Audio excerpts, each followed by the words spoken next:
Assalamualaikum warahmatullahi wabarakatuh. Perkenalkan, nama saya Atina Hikmah Iktafia dengan NIM G0024200 dari kelompok B5. Di sini saya akan membuat laporan praktikum di mana ada 3 laporan. Yang pertama kita akan membahas laporan yang pertama, yaitu Alif baru saja flexing ke circle tongkrongannya gara-gara perutnya mirip roti sobek pas mereka nongkrong. Teman-temannya yang merasa insecure bertanya ke Alif bagaimana cara biar bisa six pack maksimal. Alif sebagai gym bro yang profesional memulai penjelasan tentang anatomi otot yang bikin perut jadi kotak-kotak. Untuk pertanyaan yang pertama, yaitu jelaskan tentang pembagian lapisan dinding abdomen anterior dan posterior. Oke, di sini saya akan menjelaskan untuk dinding perut yang bagian posterior. Oke. Nah, untuk bagian yang posterior, dia itu ada kulit di sini. Ini adalah kulit. Kemudian masuk lagi ke dalam itu ada fascia superficialis, di mana dia itu ada 2 bagian, yaitu fascia Camper dan fascia Scarpa. Yang kuning ini fascia Camper, kemudian yang sebelahnya itu fascia Scarpa. Kemudian yang ini fascia profunda. Terus ada juga muskulus-muskulusnya yang nanti kita akan bahas di bagian muskulus. Kemudian ada fascia transversalis. Kemudian ada fascia extraperitonealis atau jaringan lemak. Kemudian ada peritoneum parietal. Nah, yang selanjutnya yaitu di bagian anterior. Di bagian anterior, nah ini gambarnya. Jadi dia itu ada kulit juga, kemudian ada fascia superficialis juga, yaitu dibagi jadi 2, ada fascia Camper dan fascia Scarpa. Kemudian ada juga fascia profunda, kemudian ada muskulus-muskulusnya, terus ada fascia transversalis, terus ada fascia extraperitonealis atau jaringan lemak, terus ada peritoneum parietal. Nah, kulit. Nah, kulit itu dia untuk melekatkan struktur yang ada di bawahnya, kecuali pada umbilikus. Jadi dia itu nggak dilapisi oleh kulit. Nah, kemudian di fascia superficialis itu akan ada fascia Camper dan fascia Scarpa. Nah, fascia Scarpa ini dia di atas umbilikus. Terus fascia Scarpa dan Camper ini bergabung jadi satu gitu. Kalau misal dia ke arah superior itu jadi fascia superficialis pectoralis. Kalau dia ke arah dorsal itu jadi fascia superficialis dorsi.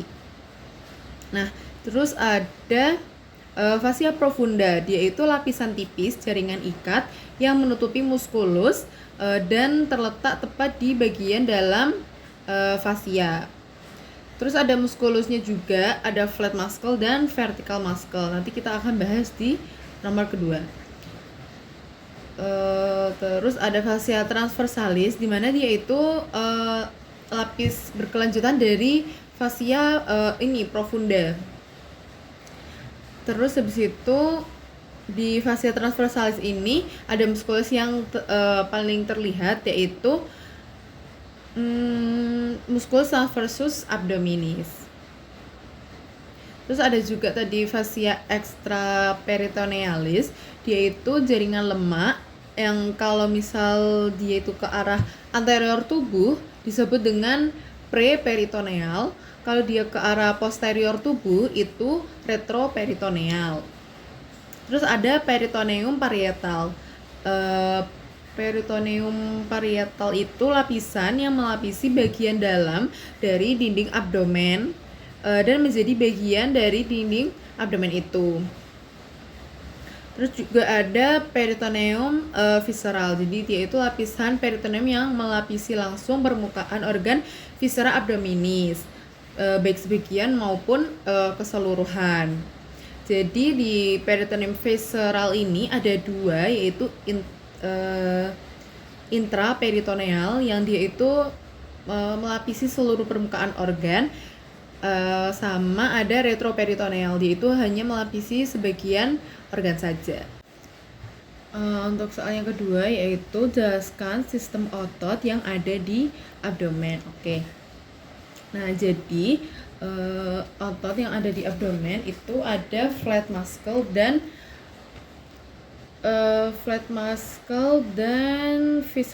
vertical muscle. Jadi yang flat muscle itu,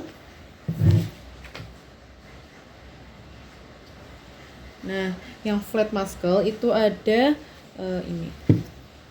ini ada musculus obliquus externus abdominis, musculus obliquus internus abdominis.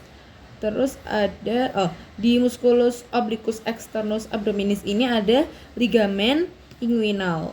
Nah, ini kan musculus externus abdominis, terus ke bawah ini ligamen inguinal. Terus ini ada musculus obliquus internus abdominis. Terus ada musculus transversus juga. Terus untuk yang vertikal muscle, nah dia itu ada musculus rectus abdominis, di mana di dalamnya itu ada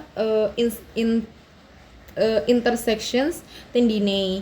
Intersections tendinae itu dia isinya tuh ada processus sipoideus, terus ada umbilicus, dan di antara keduanya. Nah, intersections tendinae ini dia yang membuat perutnya itu jadi six pack.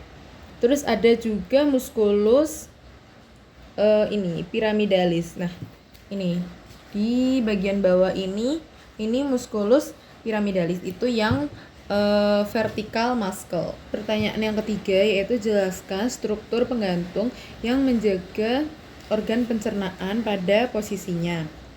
Jantung yang menjaga organ pada posisinya dia itu ada 4, yaitu ada peritoneum, mesenterium, ligamentum, dan omentum. Nah, yang pertama yaitu ada peritoneum. Nah, peritoneum dia itu lapisan yang mengelilingi atau menyeliputi gitu struktur bagian tubuh. Ada peritoneum parietal sama peritoneum visceral. Nah, yang visceral dia itu ada 2, yaitu peritoneum intraperitoneal yang dia itu membungkus seluruh bagiannya gitu, sama yang retroperitoneal dia itu hanya membungkus sebagian tubuh saja. Kemudian ada mesenterium, dia itu tempat melekatkan viscera intraperitoneal ke dinding abdomen posterior. Jadi itu ada kolon ke mesokolon, terus ada intestinum tenue di mesenterium, terus appendix di mesoappendix.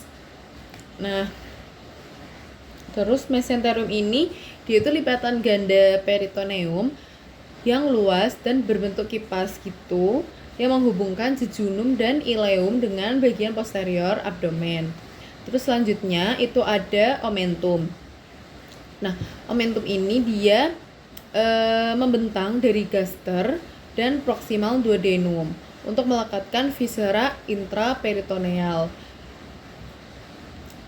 Nah, terus omentum itu ada 2 jenis, yaitu omentum maius dan omentum minus. Nah, di omentum ini ada 4 ligamen, yaitu ligamen gastrofrenica, gastrosplenic, gastrocolica, dan gastrosprenorenal. Terus di omentum minus dia itu ada 2 ligamen, yaitu ligamen hepatoduodenal dan ligamen gastrohepatica. Oke, untuk laporan yang kedua yaitu Randy adalah seorang mahasiswa yang sangat gemar menghadiri acara makan bersama, terutama di restoran dengan konsep all you can eat. Namun, pada suatu kesempatan Randy merasa tidak nyaman karena cepat merasa kenyang padahal baru saja memulai makannya. Hal ini membuatnya khawatir ada yang tidak normal pada sistem pencernaannya. sebagai teman yang baik jelasin ke Randy tentang traktus digestivus superior mulai dari mulut sampai ke lambung serta gimana kompensasi sphincter dan gerakan pencernaan saat dia lagi makan rakus di all you can eat. Oke, jadi yang pertama aku akan jelasin yang bagian mulut. Nah, jadi di mulut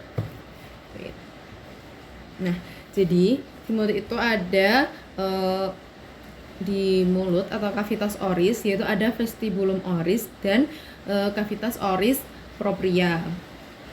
Nah, di cavitas oris itu ada batas-batasannya sendiri. Kayak misalnya di atap, dia itu di atap sini itu ada palatum durum dan palatum mole. Nah, ini yang atas ini palatum durum. Terus habis itu palatum mole itu yang agak ke belakangan gitu. Terus habis itu dasar itu ada diafragma oris dan lidah. Terus yang bagian lateral itu ada corpus adiposum buccae.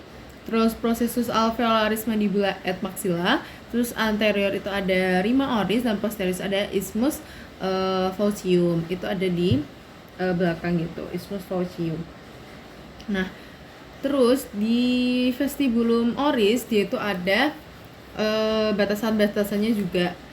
Yang untuk anterolateral itu ada labium superius et inferius oris dan corpus adiposum buccae. Terus yang superior itu ada lipatan membran mukosa dari labium superius oris, dari labium superius. Nah, ini bibir yang bagian atas. Terus dan corpus adiposum buccae ke arah gingiva. Gingiva itu gusi. Terus habis itu bagian dorsal itu processus alveolaris maxilla et mandibula dan arcus dentalis superior et inferior. Terus yang inferior itu lipatan membran mukosa dari labium inferius oris dan corpus adiposum buccae ke arah gingiva. Nah, ini labium inferius. Yang ini labium inferius, yang atas labium superius. Terus ada batasan-batasan juga buat cavitas oris propria. Jadi di bagian anterolateral itu ada processus alveolaris maxilla et mandibula. Terus bagian superior itu ada palatum durum dan palatum mole. Terus bagian basis itu ada diafragma oris. Terus yang bagian posterior itu ada isthmus faucium yang ada di belakang situ. Terus habis itu kita masuk ke palatum. Nah, palatum itu tadi kan ada dua, yaitu palatum mole dan palatum durum. Nah, palatum mole itu dia isinya tuh kayak musculus. Jadi di palatum mole itu banyak musculus. Kita bisa singkat dengan telepup, yaitu musculus tensor veli palatini, levator veli palatini, palatopharyngeus, uvulae, dan palatoglossus. Nah, terus di bagian palatum durum dia itu 2/3 anteriornya itu ada processus palatinus os maxillaris. Terus yang 1/3 posterior agak belakang itu berarti dia lamina horizontalis os palatini. Nah, terus selanjutnya di dalam mulut atau cavitas oris itu ada lingua atau lidah. Nah, jadi lingua atau lidah dia itu ada sulcus terminalis. Dia itu ada di bagian tengah batas antara corpus dan radix. Kemudian di tengah sulcus terminalis ini ada yang namanya foramen caecum lingua. Foramen caecum lingua di tengah sulcus terminalis.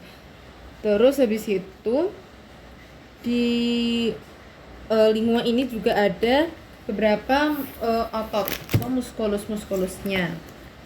Nah, di lingua itu ada beberapa muskulus. Jadi yang pertama itu ada musculus genioglossus.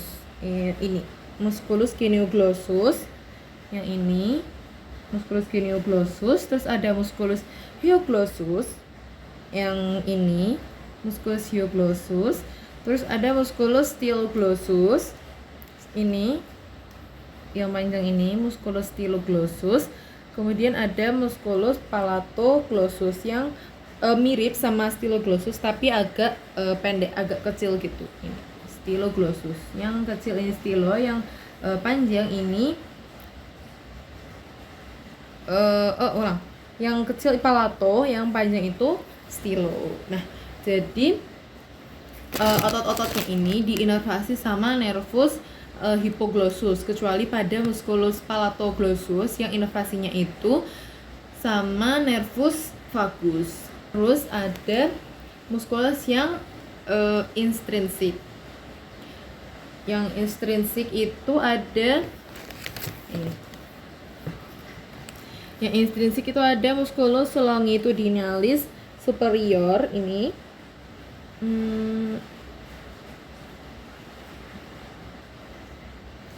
Ini terus ada longitudinalis inferior, terus ada transversus lingua, musculus transversus lingua, dan musculus verticalis lingua.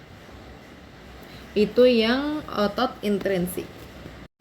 Nah, selanjutnya setelah dari lidah, kemudian agak ke belakang lagi itu ada orofaring. Nah, orofaring ini merupakan bagian dari faring. Jadi faring kan dibagi jadi 3, ada nasofaring, orofaring, sama laryngofaring. Nah, yang saya jelaskan ini itu orofaring, di mana dia itu berhubungan dengan kavitas oris melalui isthmus faecium. Terus setelah dari orofaring turun ke bawah itu ada esofagus.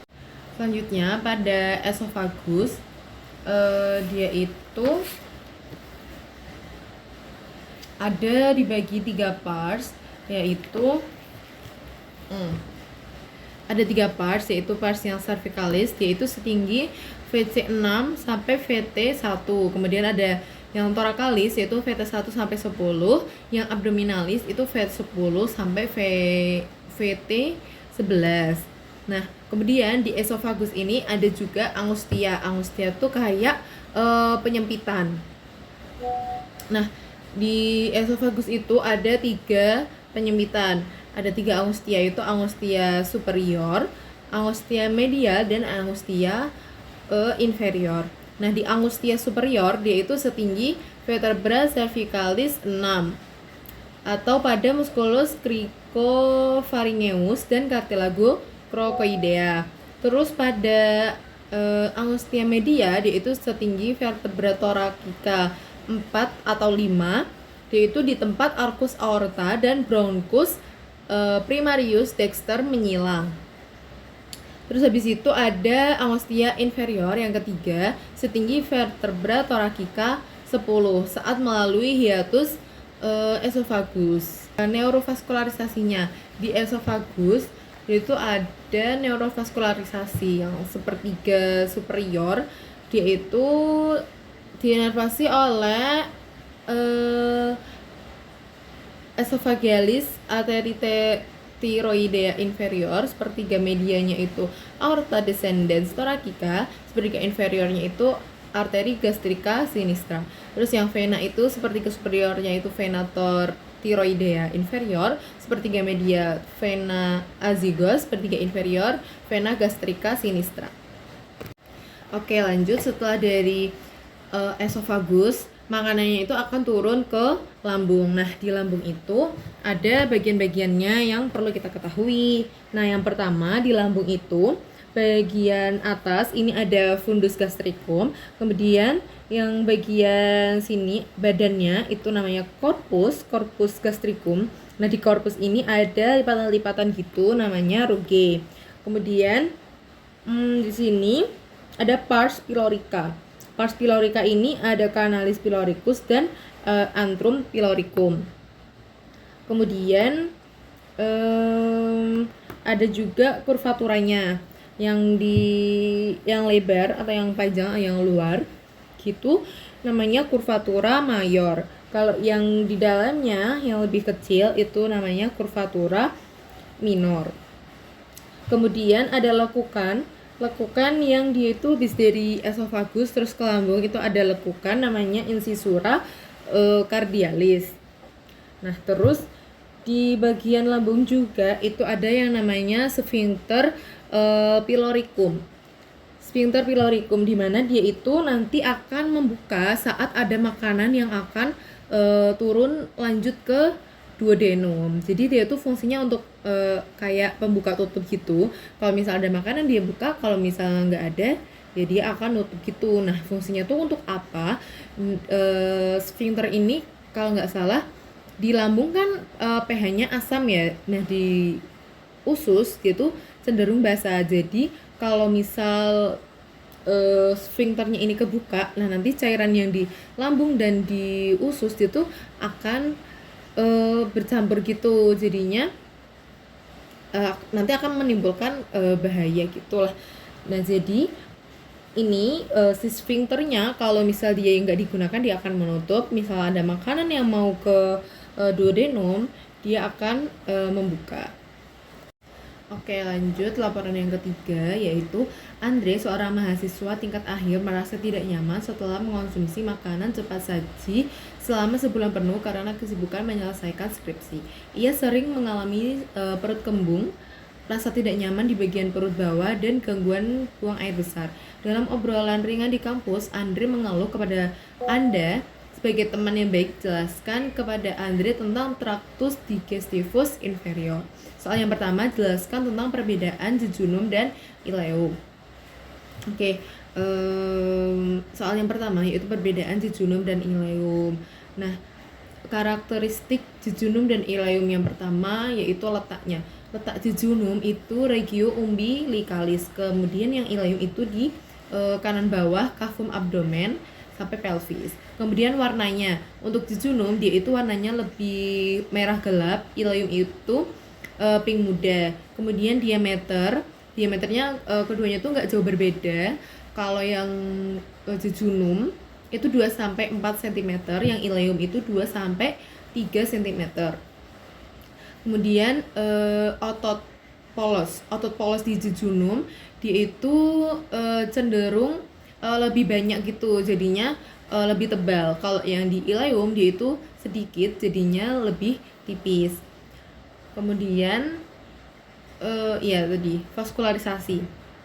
Di vaskularisasi dia kan tadi kan bentuknya tuh agak tebal gitu ya yang di jejunum, makanya vaskularisasinya ini banyak, makanya si jejunum ini kalau dipegang itu tebal. Kalau yang ileum vaskularisasinya itu sedikit, makanya si ileum ini lebih tipis daripada jejunum. Kemudian plica circularis, besar, tinggi, rapat. Kalau yang ileum sedikit dan jarang, tidak ada di bagian distal. Nah, terus kalau yang di vasa recta yang di jejunum karena dia itu lebih tebal, jadinya dia itu vasa rectanya itu kayak lebih panjang sama sedikit. Terus yang di ileum dia itu kayak lebih banyak, terus kayak batas-batasnya itu nggak jelas, kayak bertingkat-tingkat itu, terus lebih banyak juga, terus pendek-pendek.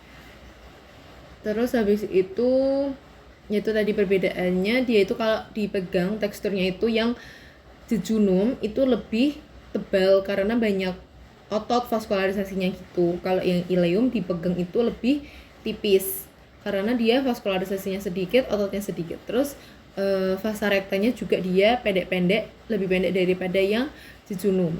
Terus kayak lebih bertingkat-tingkat gitu.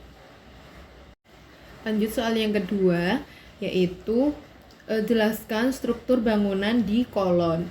Oke, jadi kolon tuh kan dibagi jadi 4. Ada kolon ascendens, kolon transversum, kolon descendens, dan kolon sigmoideum.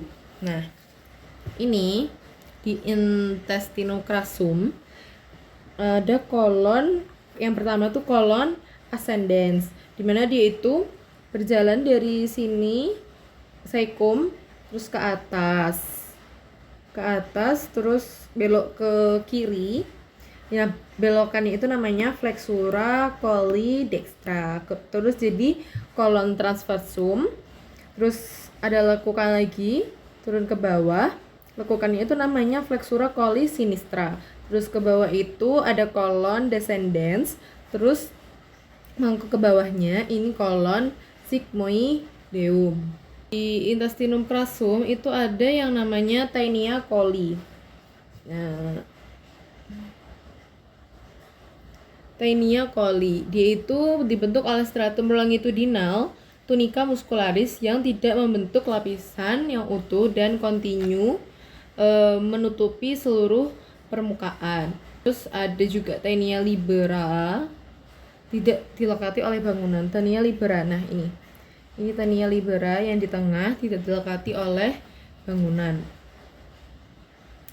Terus habis itu di intestinum crassum dia itu ini ada insisura yang di tengah ini. Terus habis itu ada plica semilunaris coli. Terus ada ini appendix omentales. Terus ada Haustra coli yang ini. Bulat-bulat ini Haustra coli. Terus yang di tengah-tengah itu insisura. Terus habis itu ini ada plica semilunaris coli. Terus habis itu ada appendix omentales yang bergelantung di bawah ini. Oke. Jadi kan ada kolon ascendens yang pertama.